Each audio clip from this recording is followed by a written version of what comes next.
Muito bom dia, amados irmãos. Vamos dar início à nossa escola dominical, lendo a palavra de Deus na carta de Paulo aos Efésios, capítulo 2. Vamos ler dos versos 11 a 22. Carta de Paulo aos Efésios, capítulo 2, dos versos 11 a 22.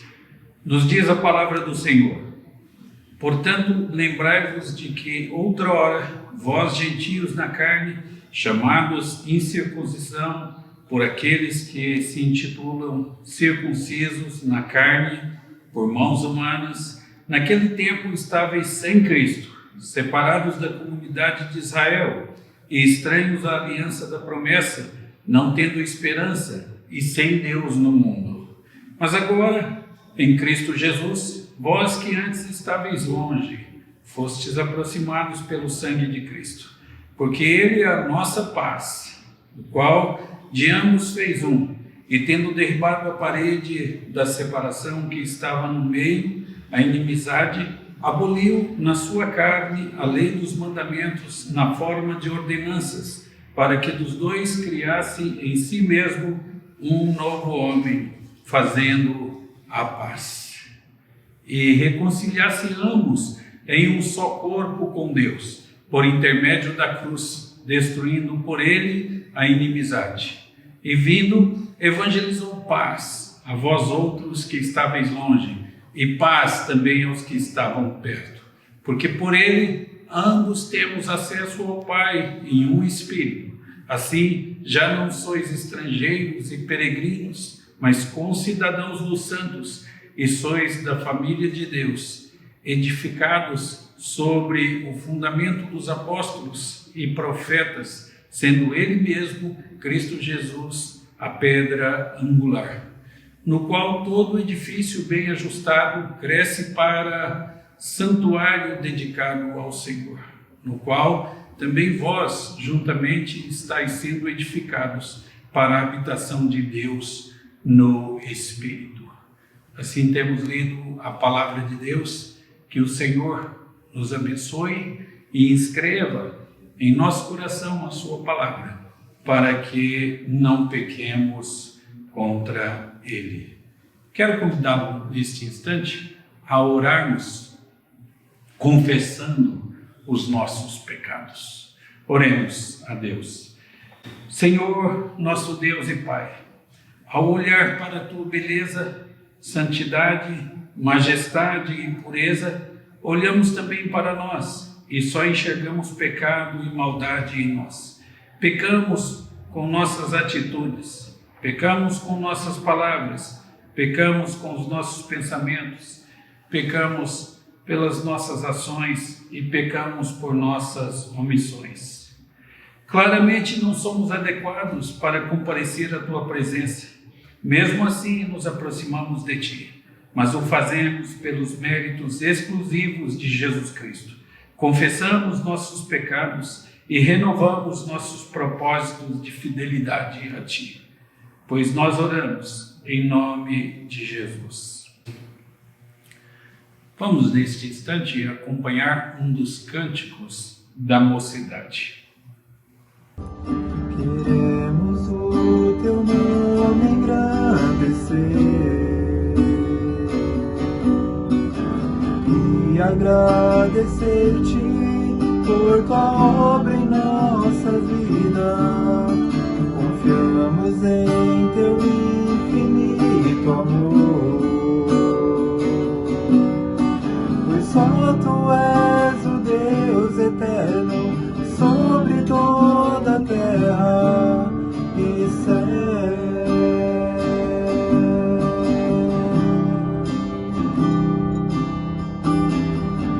Grande é o Senhor e muito digno.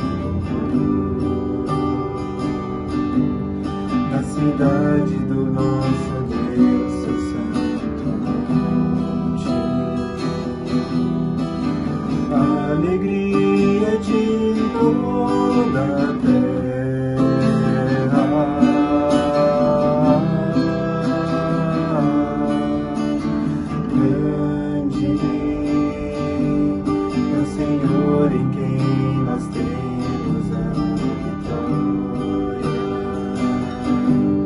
e que nos ajuda contra o inimigo.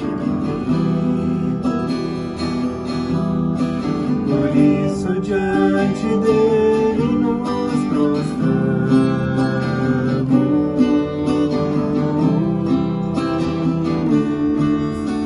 queremos o teu nome engrandecer e agradecer-te por tua obra em nossa vida. Confiamos em teu infinito amor, pois só tu és o Deus eterno sobre toda a terra e céu.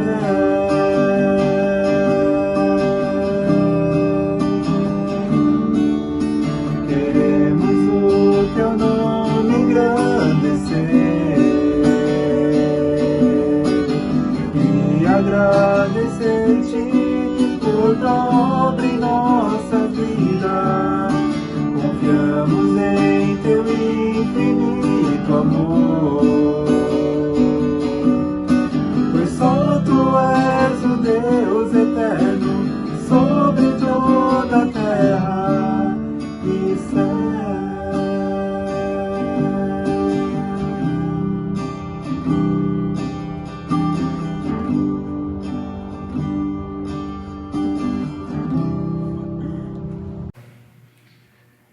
Quero convidá-lo para fazer uma oração intercessória em favor da igreja, em favor do mundo que sofre com uma pandemia e em favor do nosso país que vive uma crise política. Oremos ao Senhor. Ó Deus, em cuja presença nos encontramos, chegamos diante de Ti para derramar no nosso coração e para dizer que não temos a quem recorrer senão a Ti somente. Tu sabes que a Tua igreja se encontra privada de suas reuniões presenciais e da comunhão com os irmãos. Assim queremos suplicar que Tu abençoes o Teu povo, fazendo de cada lar um templo e uma escola. Um templo em que o Teu nome seja glorificado e cultuado.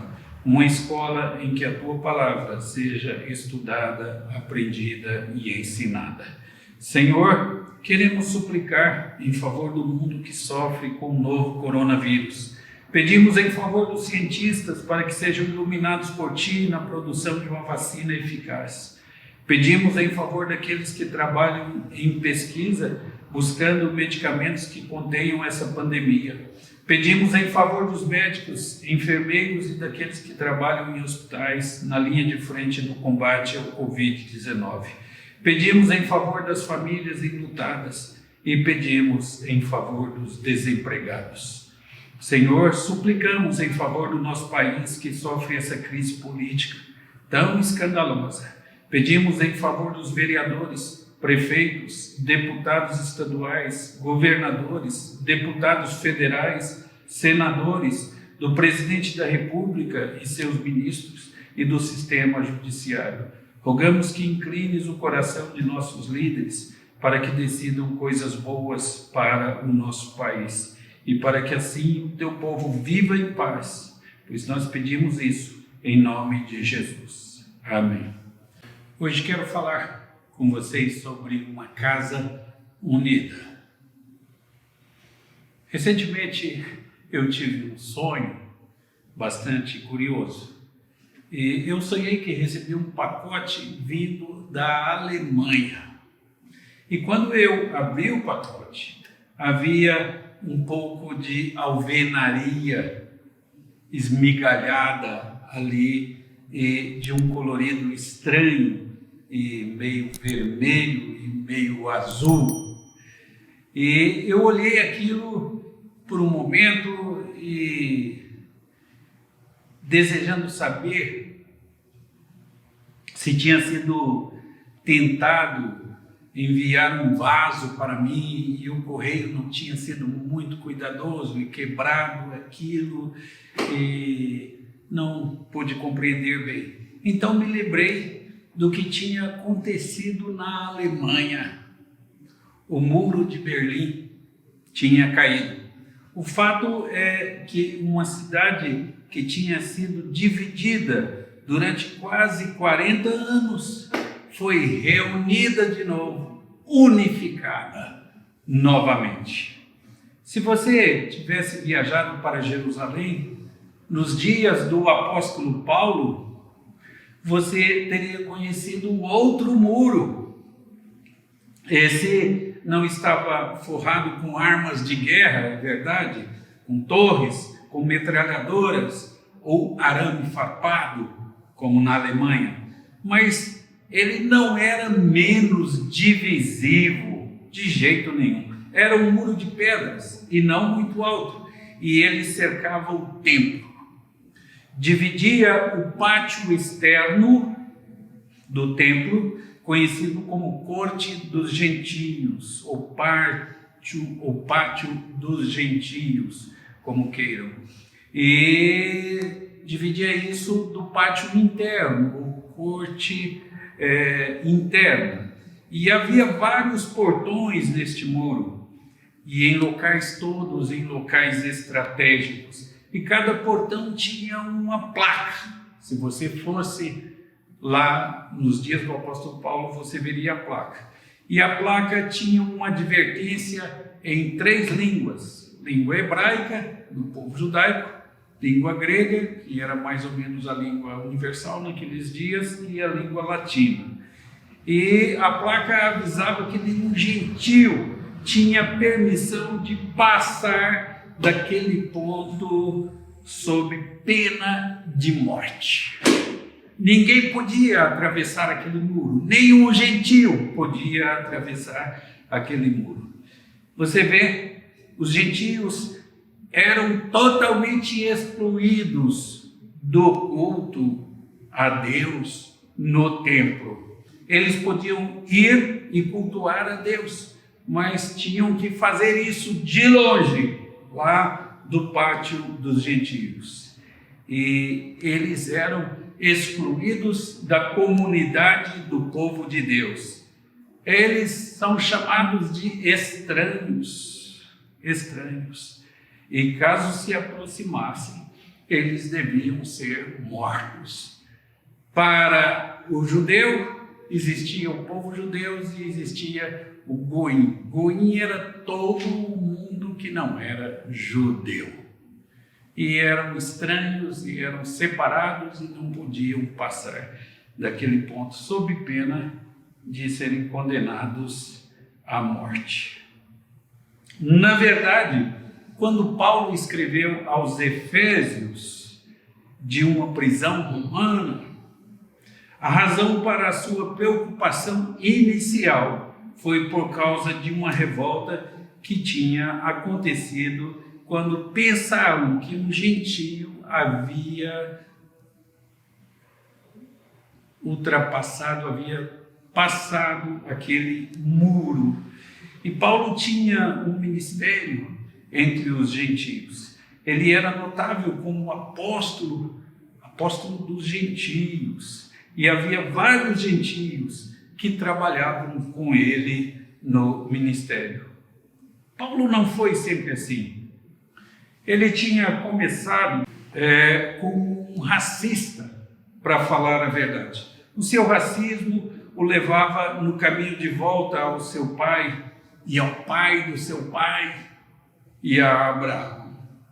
Ele tinha um patrimônio cultural de racismo e ele mantinha-se separado e à distância de todos os gentios. É assim que Paulo via o mundo nos seus dias. Isso tudo mudou, é claro, quando ele conheceu Jesus Cristo, quando ele veio a Jesus Cristo. Como nós também mudamos. Quem está em Cristo, nova criação é. Tudo se passou, tudo se fez novo na nossa vida. Nós nascemos de novo. Você é outra pessoa por causa de Jesus Cristo. Assim como Paulo se tornou outra pessoa também por causa de Jesus Cristo. Ok, então vamos considerar aí o modo como éramos, dito aí pelo apóstolo Paulo nos versos 11 e 12. Diz-nos o texto: portanto, lembrai-vos de que outrora, vós gentios na carne, chamados incircuncisão por aqueles que se intitulam circuncisos na carne, por mãos humanas, naquele tempo estáveis sem Cristo, separados da comunidade de Israel e estranhos à aliança, às alianças da promessa, não tendo esperança e sem Deus no mundo. Aí Paulo estava escrevendo aos crentes na cidade de Éfeso. E eles eram principalmente crentes gentios. Eles eram conhecidos como nós, como os incircuncisos. Eles não traziam no corpo o sinal da aliança abraâmica. E houve um tempo em que a situação deles era ainda pior. Paulo coloca aí que eles estavam, veja aí, separados de Cristo, fora da comunidade de Israel, estranhos à aliança da promessa. 3 coisas que excluíam os gentios. Os judeus tinham a promessa de um Messias glorioso. Eles formavam a comunidade de Israel, a nação santa de Deus, povo de propriedade exclusiva de Deus. E eles estavam unidos a Deus pelas promessas da aliança. Os gentios não tinham nada disso, estavam excluídos de todas essas bênçãos. Quando ouvimos Paulo falando sobre como éramos, nós nos lembramos de uma passagem anterior neste capítulo, e o esboço geral dessa passagem é o mesmo desta que consideramos. Primeiro, Paulo fala da condição anterior deles em pecado, e então ele descreve o que Deus fez, trazendo a salvação para nós. A passagem é de Efésios capítulo 2, versos 1 a 10. E quando comparado com Efésios 2, de 11 a 22, então no verso 1 de Efésios 2, nós lemos assim: estando vós mortos nos vossos delitos e pecados. No verso 12 do capítulo 2, naquele tempo estáveis sem Cristo. No verso 3 do capítulo 2, andamos outrora segundo as inclinações da nossa carne, fazendo a vontade da carne e dos pensamentos. Já no verso 12 do capítulo 2, lemos assim: separados da comunidade de Israel. No verso 3 do capítulo 2, lemos ainda assim: fazendo a vontade da carne e dos pensamentos. No verso 12 ainda do capítulo 2, estranhos às alianças da promessa. Ainda no verso 3 do capítulo 2, éramos por natureza filhos da ira. E no verso 12 do capítulo 2, não tendo esperança e sem Deus no mundo. Agora, nos versos 4 e 5 do capítulo 2, mas Deus nos deu vida juntamente com Cristo. E no verso 13 do capítulo 2, fostes aproximados pelo sangue de Cristo. Há esse paralelismo aí entre essas duas passagens. Paulo diz que eles estavam sem Deus.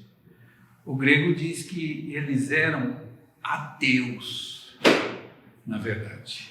Eles eram ateus. E a pergunta é: quanto a você? Você é um ateu? Você poderia responder assim: claro que não, de modo nenhum. Eu acredito em um ser superior, em um ser supremo, alguém que é maior do que eu.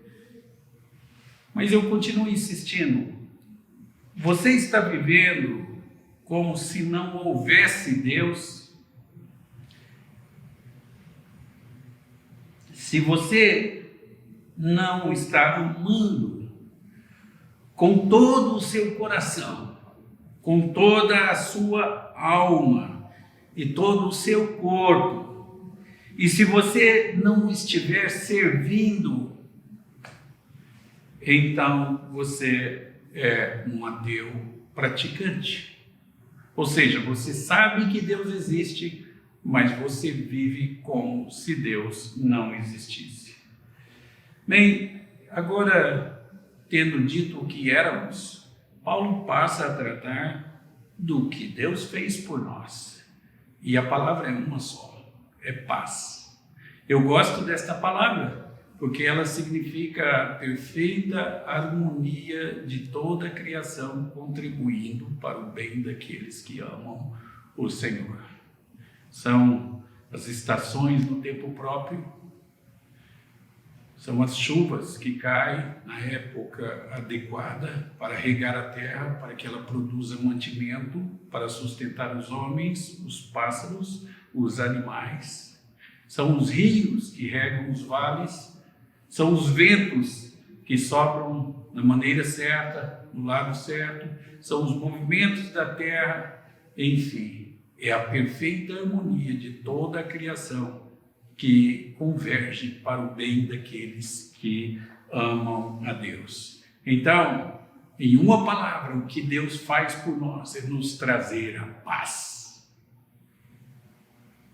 E a gente pode ver isso nos versos 13 a 18 aí do texto lido, onde nós encontramos: mas agora, em Cristo Jesus, vós que antes estáveis longe, fostes aproximados pelo sangue de Cristo, porque Ele é a nossa paz. Que texto maravilhoso!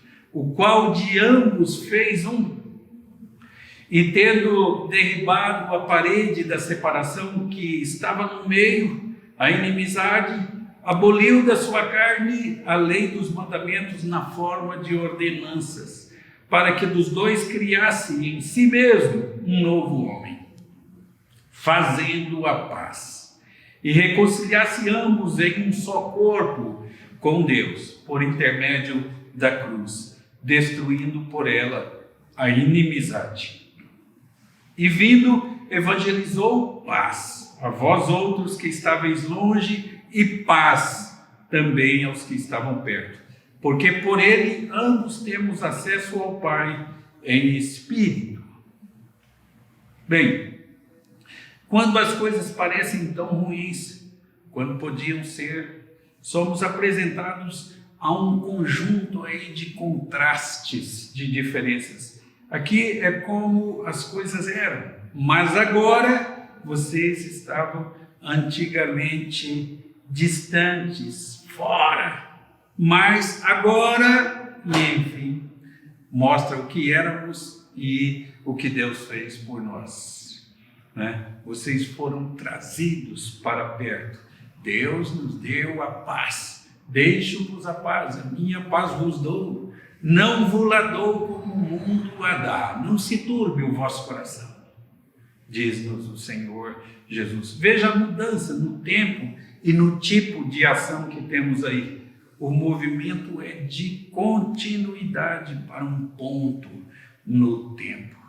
Nós estávamos continuamente separados de Cristo e fora de Israel e estranhos à aliança. Entretanto, algo aconteceu em um ponto do tempo, e esse algo é Jesus Cristo. Ele fez um trabalho que trouxe você para perto de Deus. Não foram os seus méritos, não foi só porque você quis. Você quis, é verdade, mas quis porque o Espírito Santo te deu vontade de querer. O meio de trazer você para perto não foi resultante do seu próprio esforço, não por obras, diz lá o verso 9 do capítulo 2 que estamos considerando, mas pelo sangue de Jesus Cristo. Quando nós falamos de sangue, na verdade nós estamos falando de uma linguagem da aliança com Deus. Quando você fazia uma aliança, No mundo antigo, você a marcava com um sacrifício. E você a marcava com sangue. Realmente, a pessoa não assinava uma aliança. O texto bíblico diz que a pessoa cortava uma aliança, apontando para o sacrifício, a morte do animal que acontecia. Então, esse é o significado do sangue de Cristo. A aliança que entramos foi cortada pelo seu sangue, cortada por Deus, ou seja, assinada pelo sangue de Cristo. Ele é quem fez a aliança e ele também é a substância da aliança. Os versos 14 e 18 são apresentados aí, comprovando essa verdade e mostrando isso de modo muito interessante. Sublinhe aí na sua Bíblia, analise aí a palavra paz e a palavra inimizade, que acontece aí várias vezes nos versos 14 a 17. O modo pelo qual Jesus trouxe a paz envolvia a destruição das coisas que estavam no caminho da paz. Precisavam sair e Jesus as tirou. Note o ministério destrutivo de Jesus, como aqui é descrito. Derribando, diz aí, a palavra aí literalmente é destruindo a barreira da separação. E diz aí depois, aboliu em sua carne a inimizade, e tendo posto a morte, a inimizade. Então, ele tirou do caminho todas as coisas que atrapalhavam a paz. Não havia nenhuma inimizade maior do que aquela existente entre judeus e gentios. E os judeus, na verdade, chamavam os gentios de cães. É assim que eles tratavam. E até Jesus faz referência a isso lá no Evangelho de Marcos, no capítulo 7. Os judeus diziam que os gentios foram criados por Deus como combustível para o inferno. É assim que eles diziam. E os judeus acreditavam que Israel era a única nação amada por Deus e que todos os outros eram odiados por Deus. E quando um judeu voltava para a sua pátria, ele parava na fronteira e sacudia a poeira de suas sandálias e de sua roupa. E se um jovem judeu ou uma moça judia se casasse com um gentio, a família judaica fazia um funeral, indicando que aquele filho ou filha estava considerado morto para a família. Essa era a inimizade que existia entre judeus e gentios. Os gentios também não eram inocentes, não eram vítimas, não só. Nos dias, por exemplo, de Xerxes, houve uma tentativa de exterminar toda a raça judaica. Em outra ocasião, foi proibido aos judeus ler as suas escrituras sagradas e também circuncidar os seus filhos sob pena de morte. E nos dias de Paulo, todos os judeus tinham sido banidos da cidade de Roma. Então, havia problemas de ambas as partes.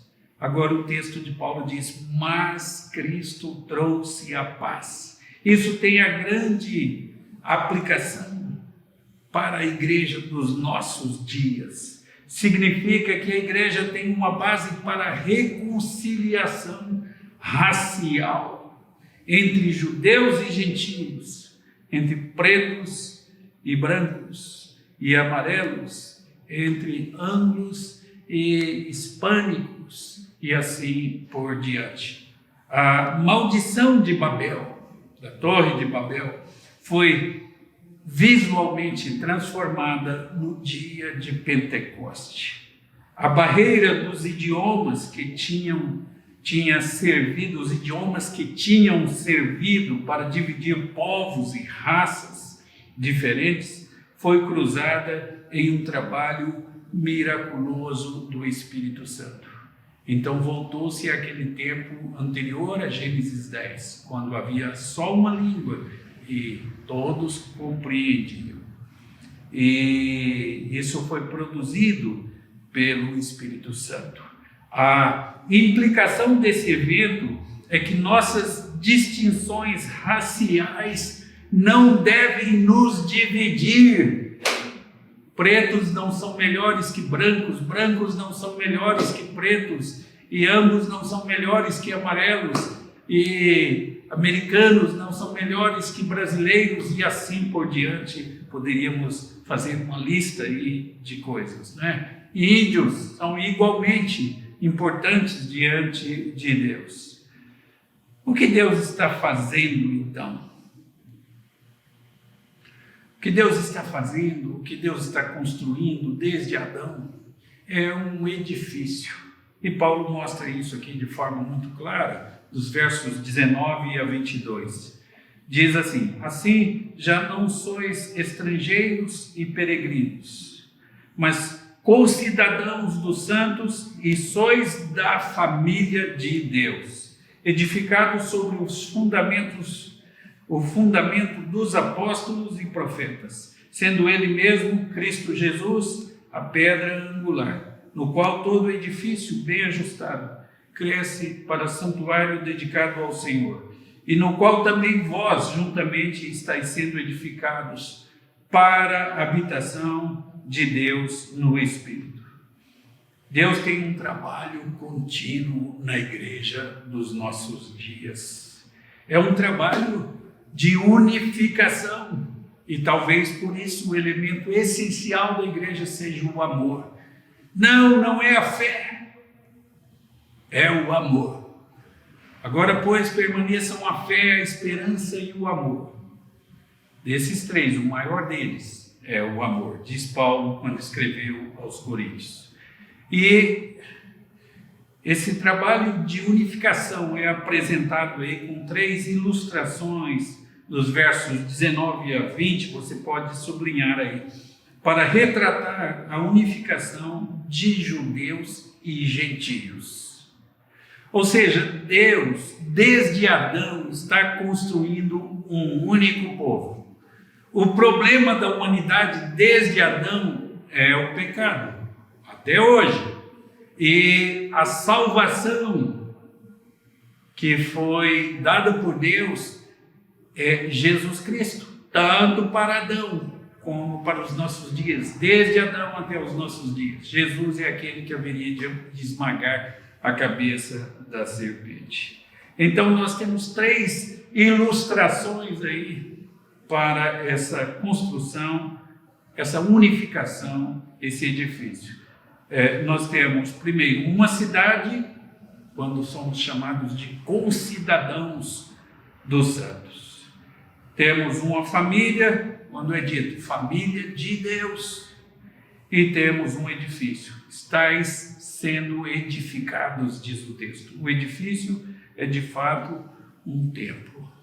Um templo. Nós somos um templo em que as pessoas vêm para conhecer a Deus. Somos um templo.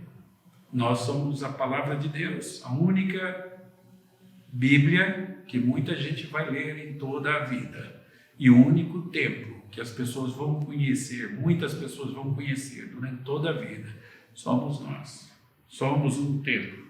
Deus está construindo um povo. Deus está construindo uma casa, isso é muito claro aí no texto.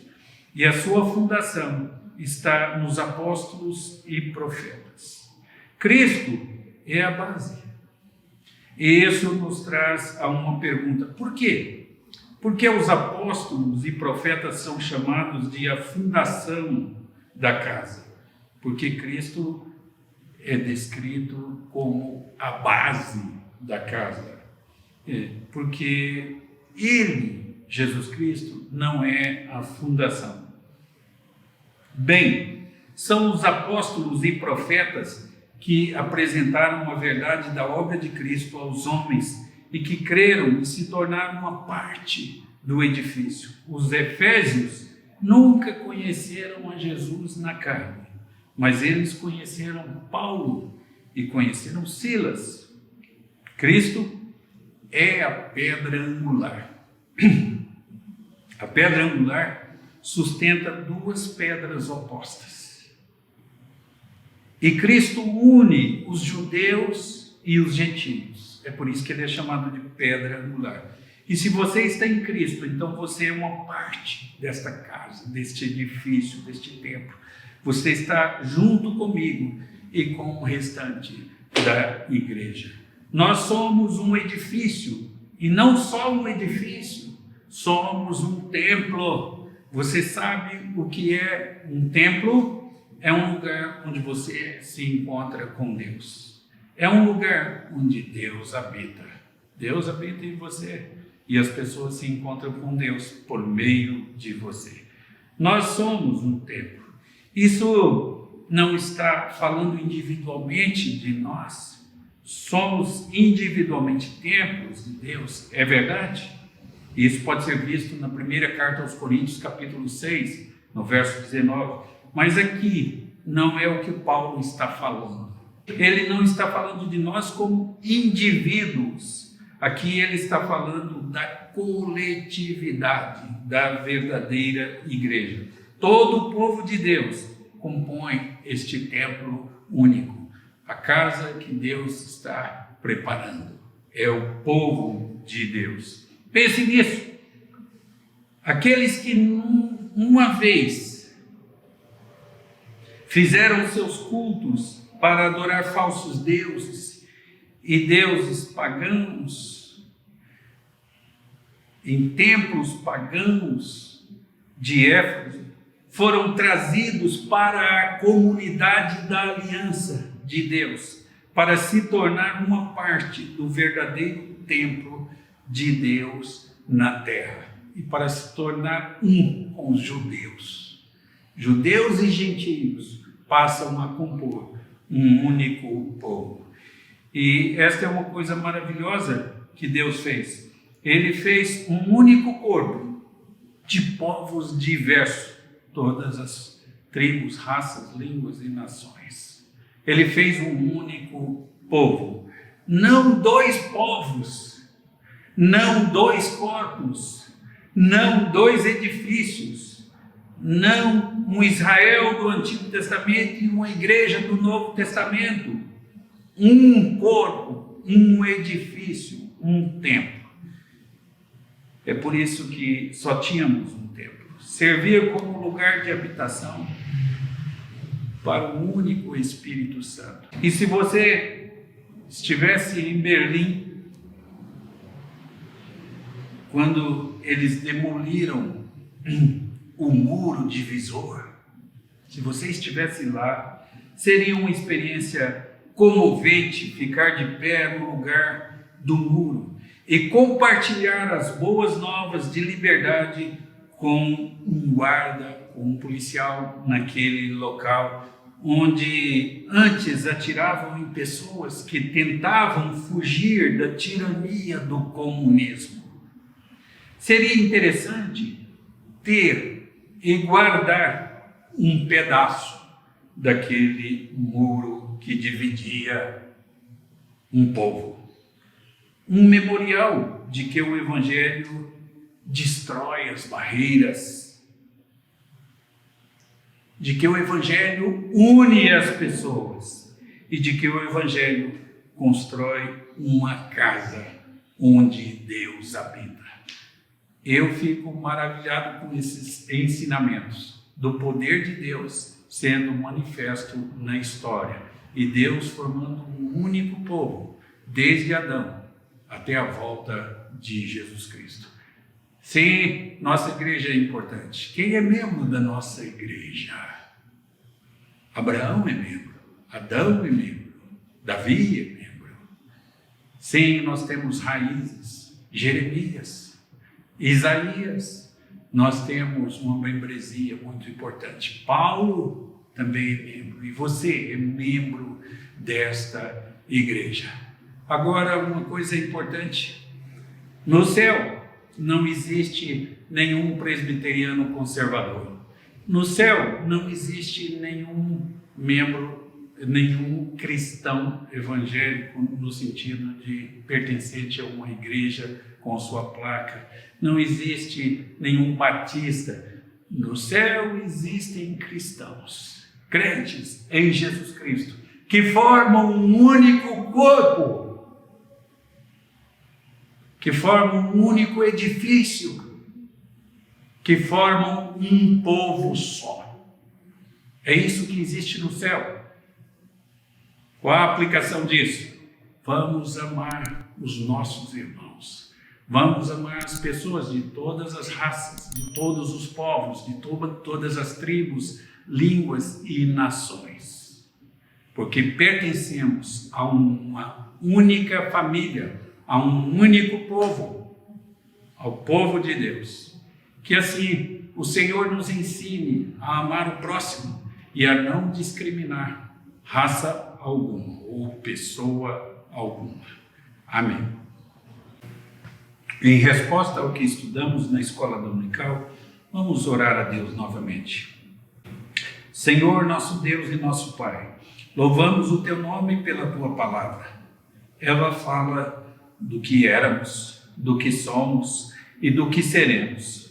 Ajuda-nos a compreendê-la e, compreendendo-a, a colocá-la em prática em nossa vida. Queremos ver as boas obras que Tu preparaste para que andássemos nelas. Queremos ser filhos melhores. Queremos amar o próximo e queremos Te amar acima de todas as coisas. Queremos, Senhor, ter paz com todos os povos. Queremos ser um verdadeiro templo onde os homens venham buscar a Deus. Pedimos isso em nome de Jesus. Amém.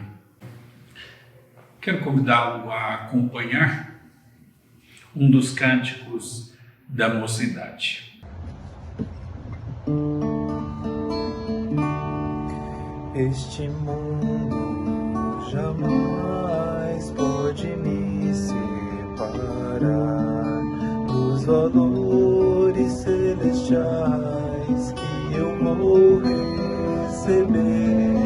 Meu tesouro e esperança estão no meu novo lar.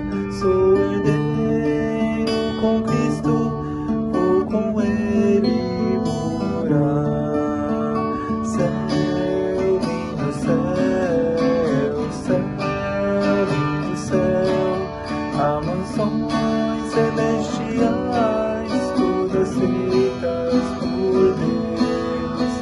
Céu, lindo céu, céu, lindo céu, eu vou pro céu, lindo céu, com Cristo vou morar no lindo céu. Já estando além rio, minha luta ao fim. Eu não tenho mais pecados, pois Jesus me amou. Oh, que glória na subida, nas alturas dos céus. Cantarei a linda história do Cordeiro de Deus. Céu, lindo céu, céu, lindo céu, há mansões celestiais, todas feitas por Deus. Céu, lindo céu, céu, lindo céu, eu vou pro céu, lindo céu, com Cristo vou morar no lindo céu.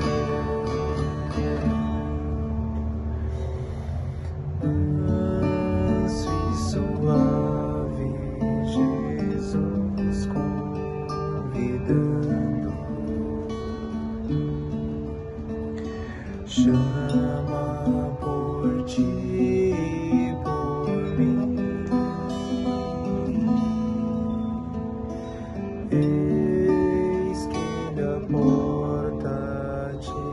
espera velando,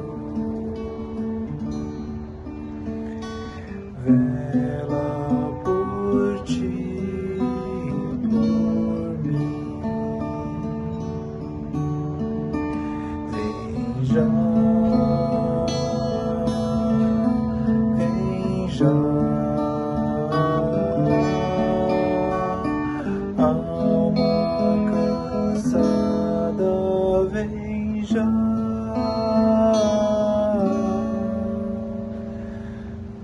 Manso e suave, Jesus convidando,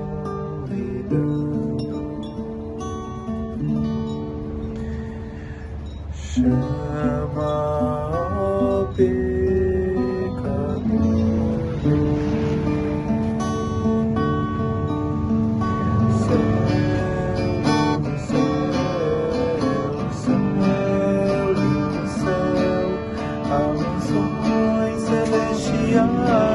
todas feitas por Deus, céu, lindo céu, eu vou pro céu, lindo céu, com Cristo vou morar, lindo céu.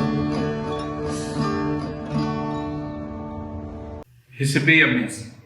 Que a graça de nosso Senhor Jesus Cristo, o amor de Deus, o nosso Pai, o poder, a comunhão, a consolação e os ensinos do Espírito Santo estejam com vocês e com todo o povo de Deus espalhado pela face da terra, hoje e pelos séculos dos séculos.